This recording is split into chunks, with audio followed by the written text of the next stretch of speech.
Hello, and welcome to Tea Talks with your host, Tia Stevenson.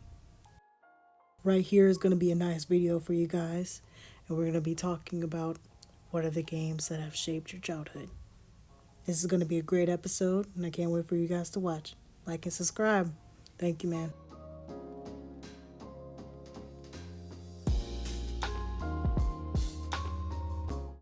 What's good? What's good? I got a dog on my lap. Yeah, yeah. I got a dog on my lap. Yeah, yeah. I look at the dog on my lap. I don't know her name, but I think it's not with this. Oh my gosh, it's the dog.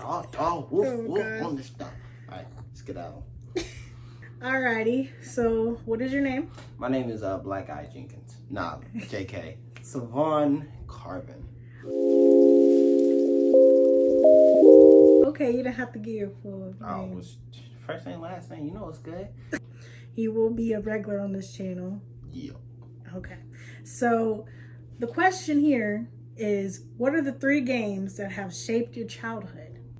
Like, when you say shape my childhood, I'm still a grown kid. So, like, do you mean up until this point? People are considered not a child after 18, so I would say 18 is your cap. First game I ever played, I was 3rd grade. My older brother had it. Grand Theft Auto 3. Oh, okay. Yeah. Okay. Like that game that defined 3D world games and stuff. First game I ever played. It shouldn't have been playing that at that age, let alone anything. My older brother always got mad at that because that man was on some shit like, dude, stop fucking on my game. I was like, hey, you right. That would be the first game I can think that was like, oh my gosh, this is what video games are? This is crazy. The second game was Saints Row 1. Saints Row 1. Okay. Saints Row 1 I got from my granddad as a gift because he was in Iraq at the time and he gave us a 360 from Iran, which is kind of crazy to say out loud. Halo 3 and Saints Row. Saints Row 1 was the first, like, even thinking about it now, that was like one of my favorite game series.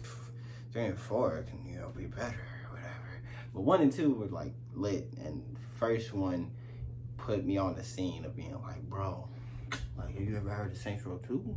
Like, I remember when that trailer came out, my nipples were hard. Crazy shit. The last one I want to say would be Fable. I have a weird relationship with Fable. Because Fable 2 particularly. Because I played it on the Xbox original on the same time frame as Grand Theft Auto 3 in that era. Then we got the 360. It was like such a year difference from the time frames of each. When I originally played it, I was still playing Grand Theft Auto 3. I was still like GameCube and stuff. Never beat that game as a kid. Still haven't beat that game actually. That's a story for another day. I heard about it coming out for the 360. That was like the first hype train moment where it was like, okay, what the fuck is this gaming scene actually? Because Saints Row 2 and Saints Row 1 was like my first introduction to like really mature games. Fable kind of like showed me, yo, just because a game doesn't have video games and guns and stuff doesn't mean it can't be fun. You can use a crossbow and swords and magic and shit. And it was like, I don't know what to do. And then I remember vividly watching the official trailer for that game where the like intro scene was happening and the little boy was like, yo, I'm chilling and shit. Psh, bird shit on me. I remember watching that trailer so much, just the first 15 minutes. Got that game, demolished that game. Never bought the DLC for it. Don't plan on buying the DLC for it. At me on that bullshit.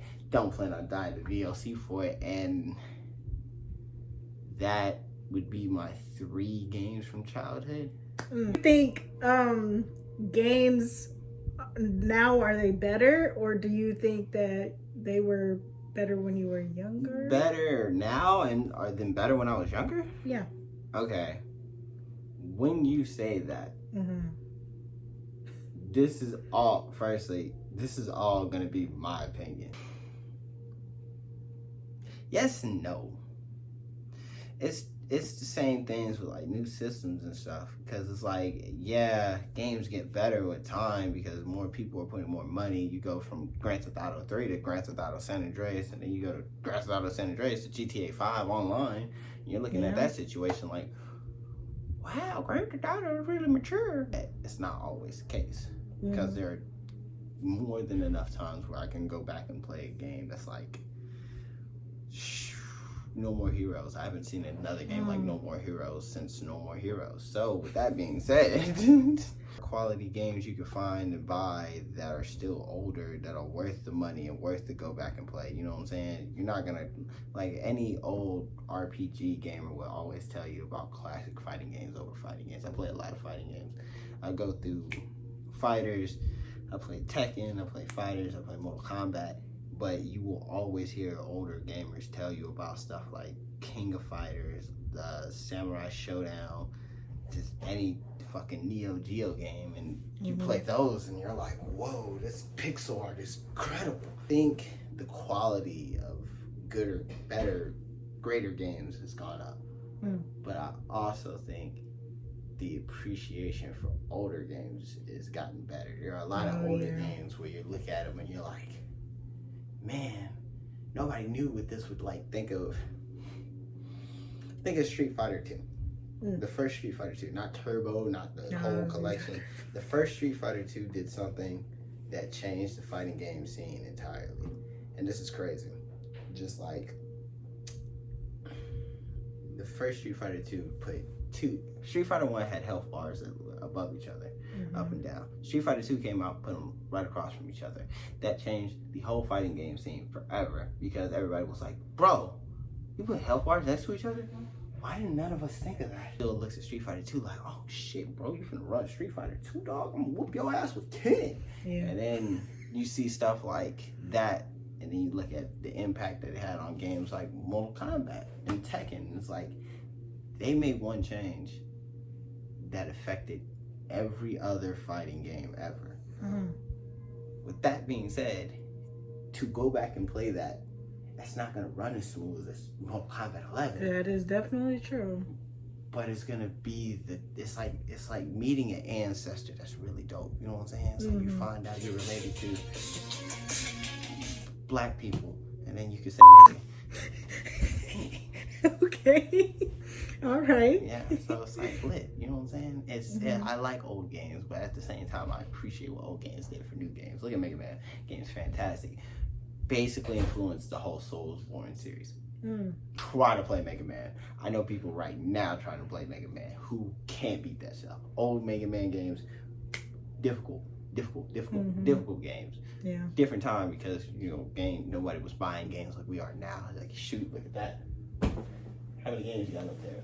More than enough. You guys really can't see the collection. No, you can't. Per se. She'll cut to the scene of the collection when I point that way. It's gonna be lit. Yeah. Tia, future editing Tia, remember to do that, because this whole part, you're gonna cut this part out, but you remember to do that, because this whole part would be pointless without that.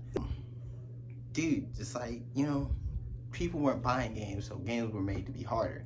So if you take that idea and you put it to games like Dark Souls, Demon Souls, Bloodborne, all that, you're like, okay, we're gonna make hard games. But the influence is there. You feel me? Yeah, Big I get what brain. you're saying. Huge brain. Ginormous brain. Professor X, big brain. I'm reading minds in this bitch. Any more questions you got for me? There was only 2 questions today. Just 2. So like, yo, go ahead. Like, subscribe for more. You're never gonna see my face again. I'm probably gonna wear a mask next time. I'm probably gonna just do some extra shenanigans. But like and subscribe, y'all. Help out the homie. Music.